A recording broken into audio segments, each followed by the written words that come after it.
You've got a relatively inexperienced group. How have things been going so far? Been good. We've been pleased with where we're at so far. Every day's a new day. Learn something new every day. Get better at something every day. Correct things, and then look at the good. So it's been good so far. Has Patton was he set back at all by kind of his delayed? Sure he was. Yeah, sure he was.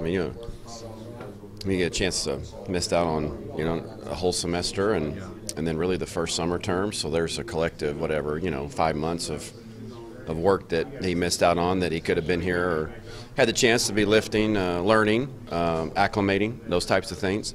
So yeah, I think that it goes without question that it didn't help him certainly. How's he doing with the playbook? He's doing well. He's doing a good job. He's very very tuned in, very very hungry, and he's very capable. And so those are all good qualities. What were you saying about him earlier? I guess his conditioning, him being away. No, they were just asking. Jason asked me if it hurt him missing this, getting here late like he did. Yeah, sure, but what it is, what it is, and obviously not unique or to here at Arkansas. It happens all across the country. There's guys that have different timelines that get to your campus at different times, and so we just try to make the best of it. And he's certainly held up his end of the bargain of trying to make the best of it as well.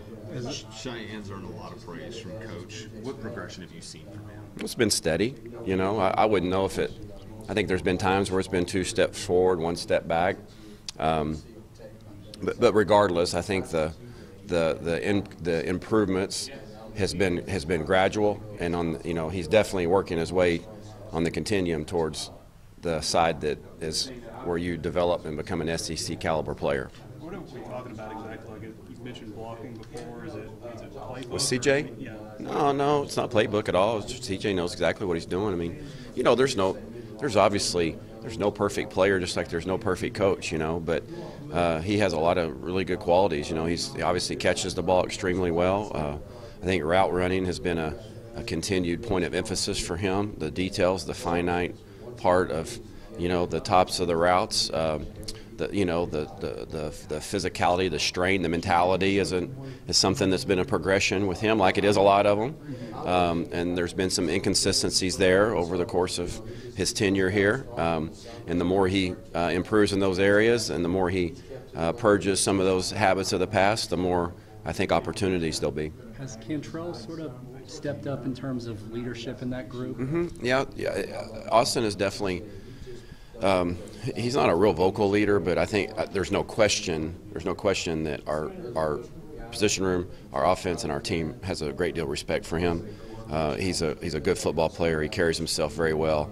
Football's important to him, and he's good at it. And he's very physical. Jack Krause provides another guy that provides quality leadership in our room. Jack's been with us now going on his 4th year. He's a very high academic achiever. He knows our offense very well. He knows the way the ropes work here, and he's provided excellent leadership for us as well. I think Dan mentioned Grayson is something he's really impressive coming up this spring and not being able to do that. What has he done maybe? Well, Grayson can really run. He's almost 6'6", and he's 245 now. His weight has skyrocketed.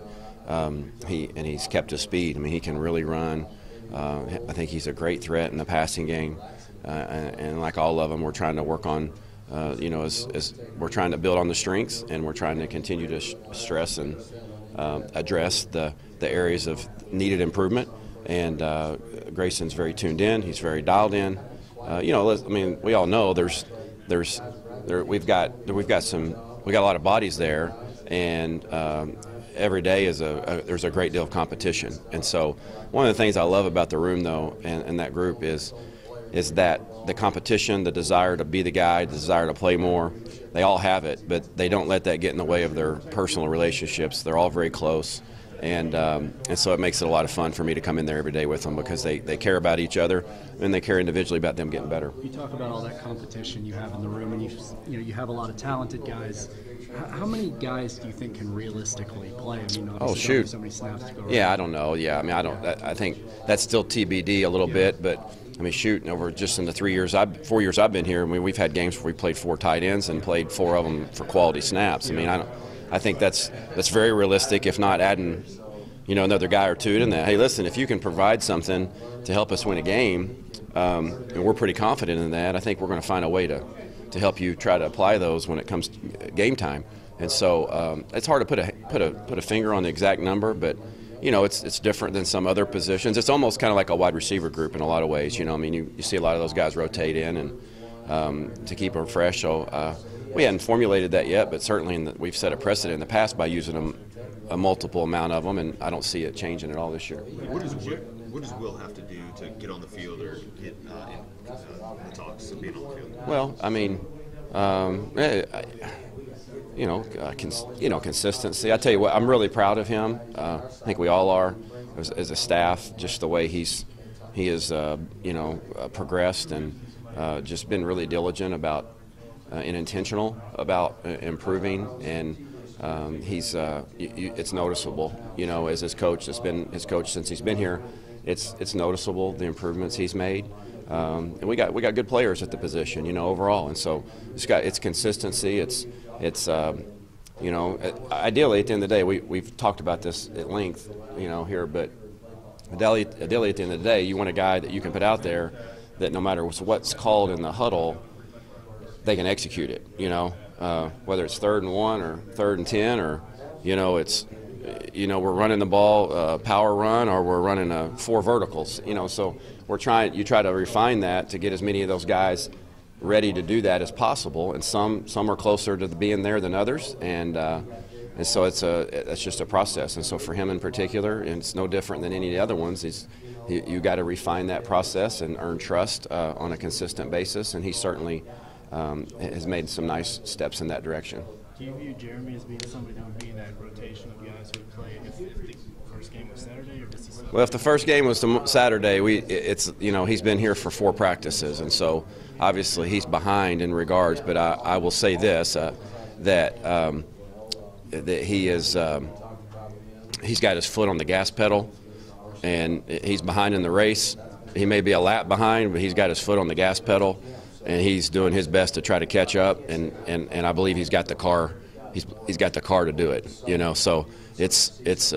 I just threw a race car analogy out there, and I never watched a race in my life. Not at all. I've never watched one. I don't even know if that's inaccurate. The closest thing I ever got to watching that would be watching Ricky Bobby. Other than that, I don't know much about it. But actually, to be honest with you, I think that was a pretty good analogy, even though I'm not a race car guy. I thought that one pieced together pretty nicely. I don't know. He's like a tank, He's like a tank that just plows. He didn't go around the field. He goes through the midfield and cuts across he just chooses the path he wants to go. I tell you one thing about him that we've really challenged Austin on is about